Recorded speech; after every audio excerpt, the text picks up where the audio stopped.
Voici une capsule pour vous donner quelques astuces avec le OneDrive. Donc, premièrement, si vous trouvez plutôt désagréable de toujours travailler dans le OneDrive sur le web, qu'on on a accès à notre OneDrive à partir de notre espace là, Office 365, c'est pas toujours pratique si on veut déplacer des documents, si on a beaucoup de documents à supprimer, donc etc.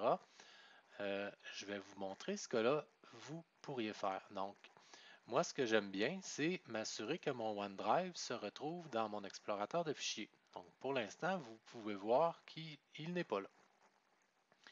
Donc, ce que je vais faire, je vais aller en fait, synchroniser mon OneDrive sur mon portable.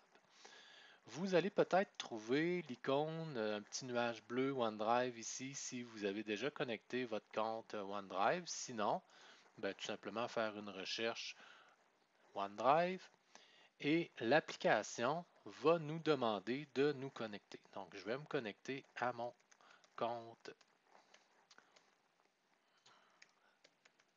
CS Camelot.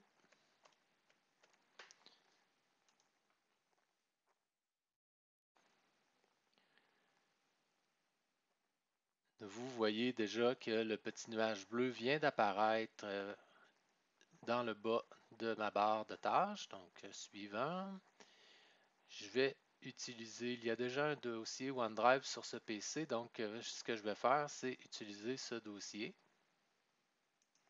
parce que je l'avais déjà fait, en fait. Donc, je l'avais déconnecté juste avant la capsule. Donc, je fais suivant, et je ne téléchargerai pas l'application mobile. Donc, et je vais pouvoir ouvrir mon dossier OneDrive. Donc, ce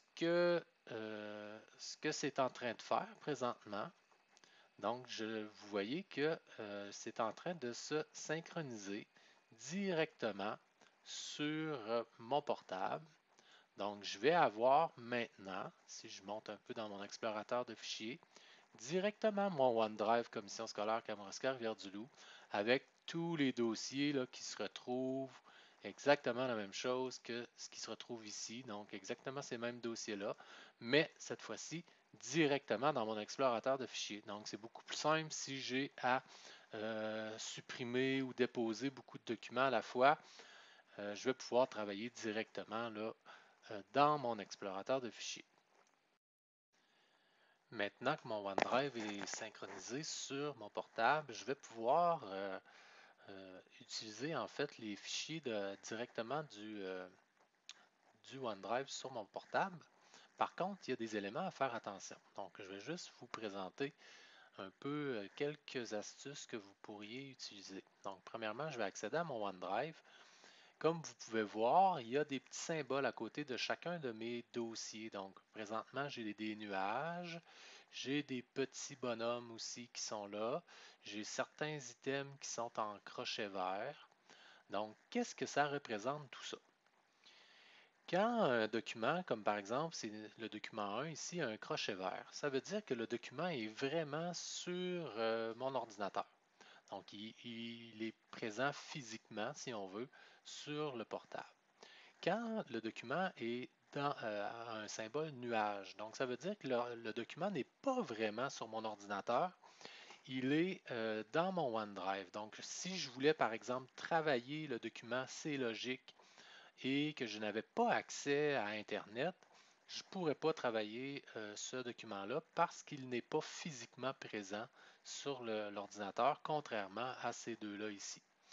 Donc, euh, si je veux accéder à ces logiques, donc présentement, je peux quand même télécharger mon document, c'est logique. Vous voyez qu'il est en train de se télécharger.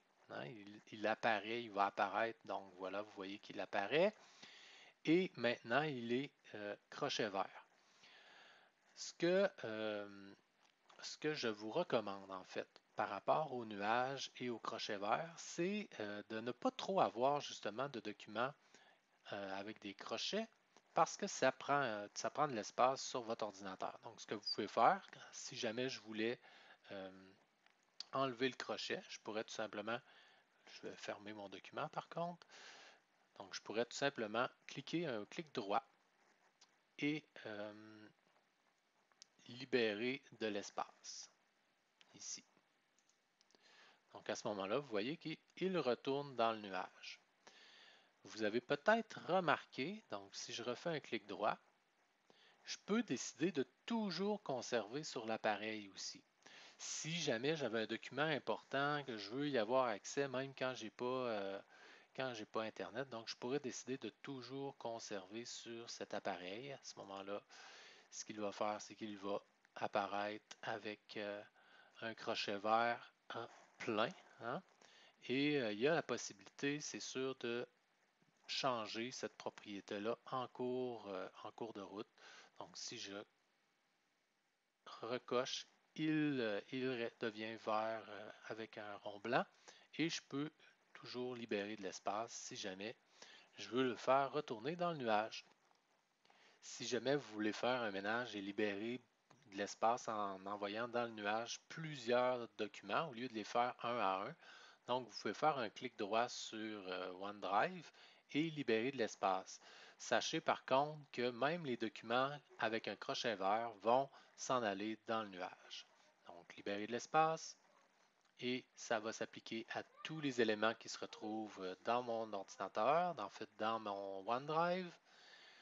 Et je vais avoir maintenant un ordinateur avec un peu plus de rapidité parce qu'il n'y a pas à gérer tous ces documents-là.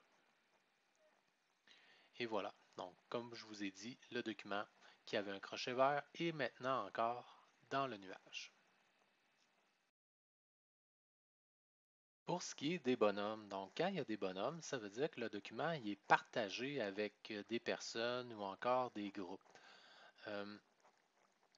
Pour voir le partage, je trouve que c'est beaucoup plus facile d'aller le voir directement dans notre OneDrive web pour voir un peu à qui je partage mes documents. Donc, si je vais dans le web, premièrement, dans le web, on n'a pas les petits icônes, hein, les nuages ou les crochets, parce qu'on est vraiment dans le nuage présentement, mais je peux voir si, dans la colonne de droite, je peux voir si c'est des dossiers qui sont privés, donc qu'il y a seulement moi qui ai accès, ou si, par exemple, j'ai un dossier partagé avec des gens, je vais en prendre, tiens, je vais prendre celui-là que j'ai partagé, le dossier science, et là, je ne me rappelle plus avec qui j'ai partagé ça. Donc, je vais cliquer sur partager. Ça va m'ouvrir la colonne de gérer l'accès. Et là, je peux voir qui consulte, qui en fait a besoin de ce lien-là. Donc, présentement, je partage le lien avec Virginie qui a accès à ce dossier-là. Donc, c'est important de vérifier avant de couper les accès, de voir si, avec la personne, si elle a encore besoin de ce lien-là ou pas. Parce que je pourrais tout simplement cliquer sur le X pour enlever le droit à Virginie d'accéder à ce dossier. Si je prends par exemple un fichier, donc je vais aller me chercher un fichier, ce fichier-là ici est partagé, donc je vais voir avec qui j'ai partagé ça. Donc, je n'ai pas de personne spécifique. Donc, j'ai probablement partagé ce lien-là quelque part. J'ai dû l'envoyer dans peut-être un courriel ou peut-être je l'ai mis dans un groupe, etc. Donc, j'ai ici euh, le, le- le lien du partage et je peux arrêter le partage. Donc, je pourrais décider que le lien que j'avais partagé ne fonctionne plus. Donc, en cliquant sur arrêter le partage, les gens qui avaient accès à ce fichier-là n'y auraient plus accès. Donc, c'est par ici que je gère, moi, les partages. Et si jamais je voulais justement partager un fichier, donc par exemple, je reprends mon fichier, c'est logique. Là, présentement, il est privé. En cliquant sur privé, on voit qu'il est partagé avec personne. Je pourrais décider de le partager. Et en cliquant sur partager, ben là, j'ai les possibilités soit de permettre à tout le monde qui a le lien d'y accéder, soit seulement les gens de commission scolaire à Kamouraska-Rivière-du-Loup, des personnes qui ont déjà l'accès ou des personnes spécifiques.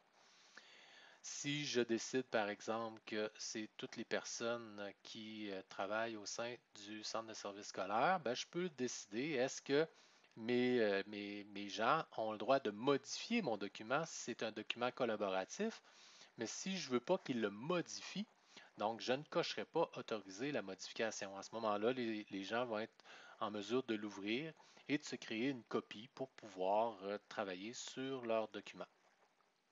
Je peux aussi décider d'empêcher les gens de télécharger en fait mon fichier. Donc, en faisant tout simplement bloquer le téléchargement, les gens vont pouvoir le consulter, mais ne pourront pas le télécharger.